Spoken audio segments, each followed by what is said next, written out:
student, good morning. Today we are going to start our lecture with sum number 8. I am reading a question, you have to listen it carefully. There are 7 kgs for 7 lions in a zoo. 3 kgs out of 7 kgs are so small that 3 out of 7 lions cannot fit in it. In how many ways can 7 lions be caged in 7 kgs? So students, 7 lion है, 7 केजेस दिया गया है. 7 Lions को 7 केजेस में हमें arrange करना है, जिसमें से ये कहा गया है कि 3 cages out of 7 cages are so small, यानी 7 केजेस में से 3 केजेस कैसे हैं, बहुत ही छोटे हैं. और आगे भी कहा गया है कि 3 out of 7 Lions can not fit in it, यानी 3 लायन ऐसे हैं जो स्मॉल केजेस में फिट होने वाले नहीं हैं. In how many ways can 7 lions be cage in a 7 cages? तो कैसे हो गए 7 लाइन को 7 केजीज में arrange? So let us start. Now look at dear student, 7 KGs है और 7 क्या है, लायंस है, राइट. और उसमें ये कहा गया है कि 3 KGs are small, right. 3 KGs are small. तो अब हम यहाँ पे केजीज ड्रॉ कर देते हैं. 1 2 3 4 केजीज बड़े हो गए और 3 केजीज आर स्मॉल, यानी 5 6 और 7. चलो अंडरस्टैंड, हमने क्या किया according to the question. 3 KGs are small, तो 3 केजीज को स्मॉल कर दिया, तो 4 केजीज कैसे हो गए, बिग हो गए. 7 केजीज है, 7 लाइन्स है.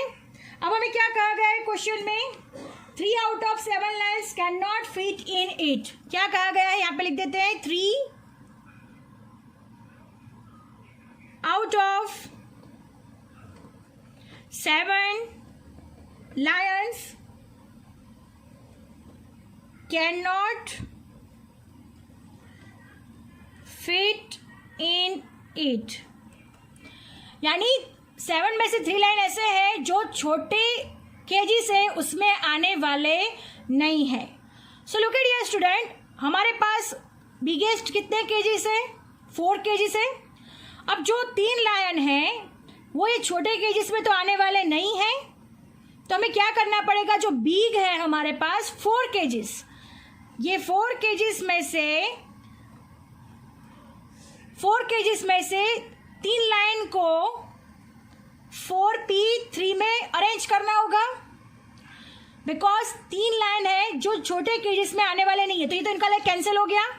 तो अब ये 3 लाइन को हमें इस 4 में अरेंज करना होगा. अंडरस्टैंड. तो हमें अरेंज करने के लिए परम्यूटेशन का यूज करना पड़ता है. सो 4 केजीस में 3 लाइन को अरेंज करेंगे तो 4p3 हो जाएगा.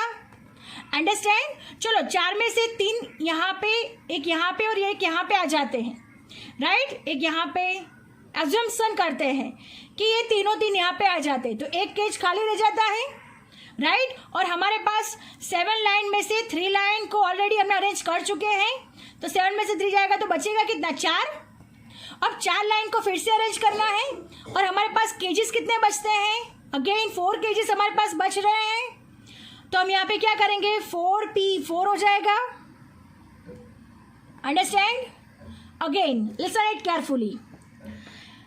3 out of 7 lines can not fit in it, यानी 7 लाइन में से 3 लाइन ऐसे हैं जो छोटे केजेस में आने वाले नहीं हैं. तो ये छोटे केजेस को हम लोग इग्नोर कर देते हैं, छोटे केजेस को हम लोग देखते ही नहीं है, राइट. तो हमारे पास बचे कितने, 1 2 3 4 बिग केजेस बच गए. अब बिग केजेस हमारे पास 4 है और 4 में से 3 को अरेंज करना है, तो 4p3 हो गया, राइट. 4p3 में से 3 लाइन को हमने ये और ये केजेस में अरेंज कर दिया है, तो यहाँ पे 3 लाइन ऑलरेडी आ चुके हैं, यानी 7 में से 3 लाइन ऑलरेडी अरेंज हो चुके हैं, तो 7 में से 3 जाएगा तो बचेंगे कितने, 4.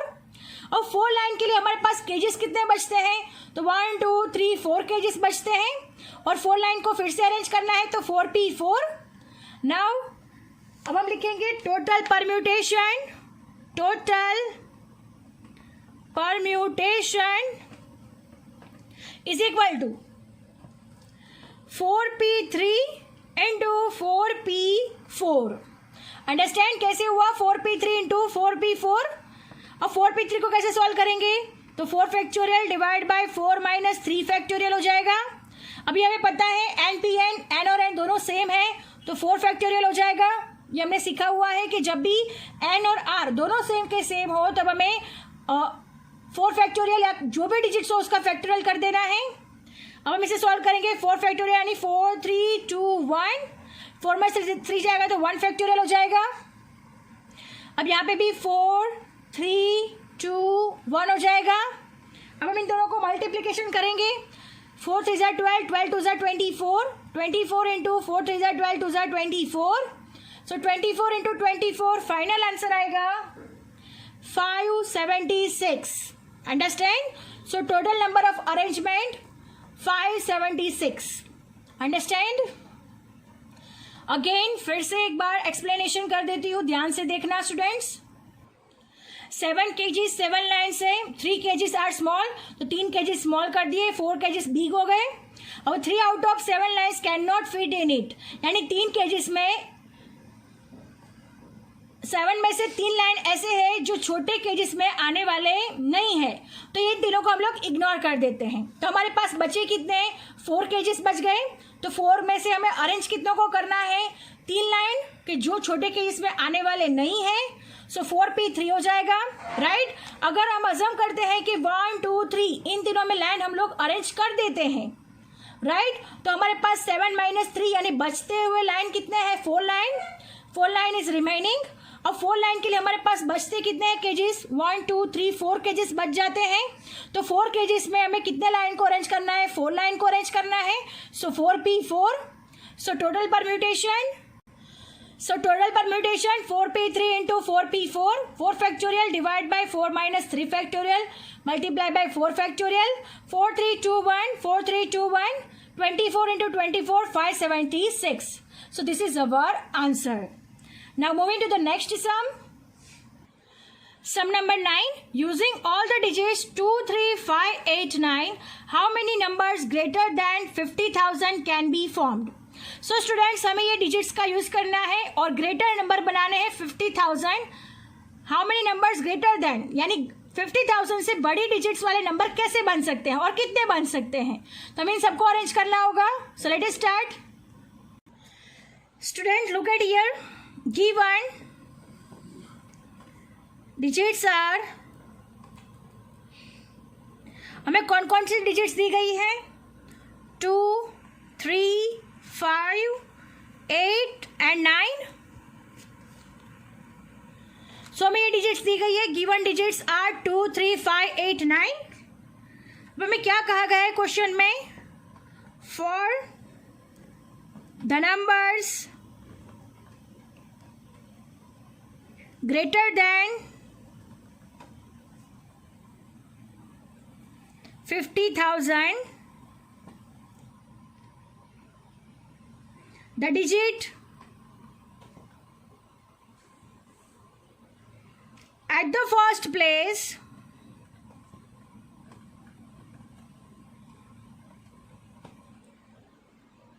may be 5 or greater than 8। Understand?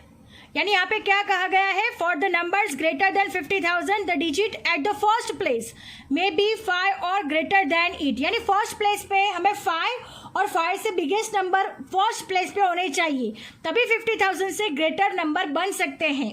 तो 5 से बिगेस्ट डिजिट्स कौन सी है? तो 5 8 और 9 है। तो यहाँ पे लिख देते हैं 5 8 और 9 और बच जाते डिजिट्स 2 और 3 है। बिकॉज 2 और 3 अगर फर्स्ट प्लेस पे रखेंगे तो 50,000 से लोएस्ट नंबर आएंगे, जो कि हमें ज़रूरत नहीं है। हमें सिर्फ क्या कहा गया है कि 50,000 से ग्रेटर नंबर फाइंड करने हैं। सो 2 और 3 तो फर्स्ट प्लेस पे आ ही नहीं सकते। 50,000 से ग्रेटर नंबर अगर हमें बनाना है तो फर्स्ट प्लेस पे 5 8 और 9 इन तीनों डिजिट में से कोई भी एक नंबर आएगा। तो ये तीनों कितने हैं? 3 है। और 3 में से कोई भी एक ही नंबर होगा जो फर्स्ट प्लेस पे आएगा, तो 3p1 हो जाएगा। अब हम अजम्पशन करते हैं कि 5 फर्स्ट प्लेस पे आता है, राइट। तो बच गए कितने, 8 9 2 3, 4 डिजिट बच जाती है। तो उनको कैसे अरेंज करेंगे, तो 4p4 से अरेंज करेंगे। अब एक और एग्जांपल लेते हैं, 8 फर्स्ट प्लेस पे आता है, यहाँ पे फर्स्ट प्लेस लिख देते हैं। अगर 3p1 में से एक सिलेक्ट होके 8 फर्स्ट प्लेस पे आता है तो बच जाते कितने नंबर्स हैं, तो 5 9 2 और 3, 4 डिजिट बच जाती है, जिसको भी हमें 4p4 से करना होगा। अंडरस्टैंड, यानी 3p1 में से कोई भी 5 8 और 9 तीनों में से कोई भी डिजिट फर्स्ट प्लेस पे आती है तो बाकी के नंबर्स को हमें भी अरेंज करना होगा 4p4 से। अब हमें ये लेते हैं कि फर्स्ट प्लेस पे अगर 9 आता है तो बच गए डिजिट कितने हैं, 8 5 2 एंड 3, जिसको भी हमें 4p4 से अरेंज करना होगा। अंडरस्टैंड, इन शॉर्ट ये 3p1 यानी तीनों में से कोई भी एक अगर नंबर फर्स्ट प्लेस पे आता है तो बच गए बाकी के 4 नंबर्स, उसको कैसे अरेंज करना है, 4p4 से अरेंज करना है। अंडरस्टैंड, तो हम यहाँ पे लिख देते हैं, now from the remaining 4 digits, remaining 4 digits कैसे, तो 3p1 में से फर्स्ट प्लेस पे अगर कोई डिजिट आ जाती है तो बच जाते कितने वर्ड्स है, 4 words.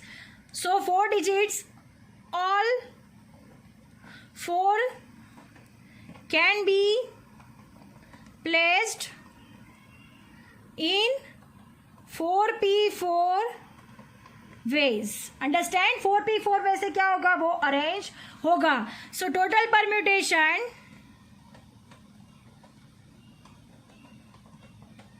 Total permutation is equal to क्या हो जाएगा, 3p1 इंटू 4p4, यानी तीन में से कोई भी एक डिजिट है वो फर्स्ट प्लेस पे आएगी और जो फर्स्ट प्लेस पे आती है उसके बाद के रह गए जो डिजिट्स है उसको भी फिर से अरेंज करना होगा 4p4 से। सो अब हम इसको सॉल्यूशन करेंगे। सो स्टूडेंट, 3p1 है तो क्या हो जाएगा, 3 फैक्टोरियल हो जाएगा, 3 माइनस 1 फैक्टोरियल इंटू 4p4 है तो 4 फैक्टोरियल हो जाएगा, बिकॉज ये हमारा फॉर्मूला है npn वाला। सो हम इसे सॉल्व करेंगे। सो look eight here student, 3 factorial 3 2 1 हो जाएगा, डिवाइड बाय 3 में से 1 जाएगा तो 2 फैक्टोरियल हो जाएगा, 3 में से 1 जाएगा तो 2 फैक्टोरियल हो जाएगा, यानी 2 इंटू 1 हो जाएगा, 2 1 कैंसिल हो जाएगा। 4 फैक्टोरियल का क्या होगा, 4 इंटू 3 इंटू 2 इंटू 1। अब इन सब का मल्टीप्लीकेशन करेंगे तो आंसर क्या आएगा, 4 3 12, 12 2 24, 24 3 72, तो हमारा लास्ट आंसर आएगा 72। Understand, 72 is a last answer, is our last answer. Understand, कैसे सॉल्व किया, 3 फैक्टोरियल यानी 3 2 1, 3 में से 1 जाएगा तो 2 फैक्टोरियल होगा यानी 2 इंटू 1, 2 1 कैंसिल हो जाएगा, 4 फैक्टोरियल 4 3 2 एंड 1। सो इन सब का मल्टीप्लीकेशन कर देंगे, 4 3 12, 12 2 24, 24 into 3 72। So our answer is 72। Understand students? Now moving to the next sum. Sum number 10. A person has 5 chocolates of a different sizes. These chocolates are to be distributed among 5 children of different ages. If the biggest chocolates is to be given to the youngest child, then in how many ways 5 chocolates can be distributed among 5 children? So यहाँ पे students क्या कहा गया है कि एक person के पास 5 chocolates है, अलग अलग साइज की है। तो chocolates are to be distributed among 5 children, उनको 5 चिल्ड्रन में हमें देनी है, डिस्ट्रीब्यूट करनी है, डिफरेंट एजेस के सारे बच्चे हैं। अब the biggest chocolates is to be given to the youngest child, सबसे बड़ी किसको देनी है, यंगेस्ट चाइल्ड को देनी है। Then how many ways 5 chocolates can be distributed among 5 children, यानी किस तरह से 5 चॉकलेट्स को हम लोग 5 चिल्ड्रन में डिस्ट्रीब्यूट करेंगे। ये परम्यूटेशन का सम है, बिकॉज डिस्ट्रीब्यूट करनी है और अरेंज करनी हो, जब भी डिस्ट्रीब्यूट करनी हो 5 के 5 को देना हो तो हम लोग क्या यूज करते हैं, परम्यूटेशन यूज करते हैं। A person has 5 chocolates of different sizes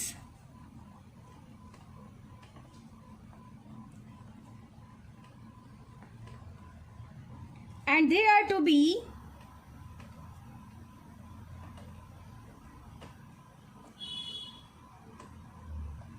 distributed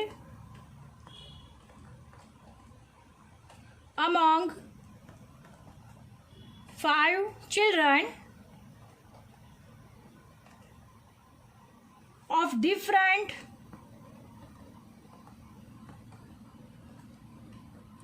ages. Understand? और आगे क्या कहा गया है? If the biggest chocolate is to be given to the youngest child, then remaining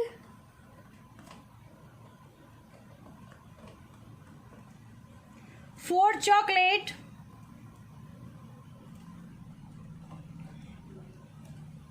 can be distributed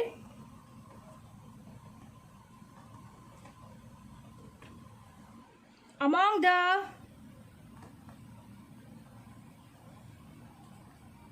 remaining 4 children in 4p4 ways. Now look at here, student. A person has 5 chocolates of different sizes and they are to be distributed among 5 children of different ages. अब यहाँ पे हम chocolates को draw कर देते हैं. ये सबसे बिगेस्ट चॉकलेट है. 1, 2, 3, 4 और 5. सब अलग अलग तरीके के चॉकलेट्स हैं, राइट? अब हमें क्या कहा गया है? If the biggest chocolate is given to the youngest child. हमारे पास 5 चिल्ड्रन है, राइट? 5 में से जो सबसे छोटा वाला चिल्ड्रन है, सबसे छोटा वाला चाइल्ड है, उसको सबसे बिगेस्ट बड़ी वाली देनी है. तो एक ही चिल्ड्रन होगा जो सबसे छोटा होगा, तो ये एक चॉकलेट उसको ही दे देंगे, तो 1p1 हो जाएगा, राइट? एक चॉकलेट है जो सबसे छोटा चाइल्ड है, उसको ही देनी है, तो उसका क्या हो जाएगा? 1p1. अब बच गए कितने है हमारे पास चॉकलेट्स? 4 चॉकलेट्स बच जाती है. और हमारे पास चिल्ड्रन कितने बचते हैं? 5 में से एक की तो हमें चॉकलेट फिक्स कर दी है कि सबसे बड़ी वाली उसको देनी है. तो 5 में से एक चिल्ड्रन तो यहाँ पे फिक्स हो चुका है, जो सबसे छोटा वाला चाइल्ड होगा वो. तो बच गए कितने चिल्ड्रन? 4 चिल्ड्रन. सो 4p4. सो यहाँ पे दिया गया है if the biggest chocolate is to be given to be youngest child. बड़ी वाली चॉकलेट यंगेस्ट चाइल्ड को देनी है, तो 1p1 हो जाएगा. And the remaining chocolate can be distributed among the remaining 4 children. जो 4 चॉकलेट बच गई है वो 4 चॉकलेट में 4 चिल्ड्रन में हम लोग डिस्ट्रीब्यूट करेंगे. सो 4p4. सो टोटल परम्यूटेशन. सो यहाँ पे लिखते हैं total permutation is equal to आएगा 1p1 इंटू 4p4. 1p1 है, एन और आर दोनों सेम है, तो 1 फैक्टोरियल हो जाएगा. यहाँ पे 4 फैक्टोरियल हो जाएगा. सो 1 इंटू 4, 3, 2, 1 यानी 24. सो total permutation 24. Understand? So students, our sum is over here. I hope you understand it very well. Thank you, students.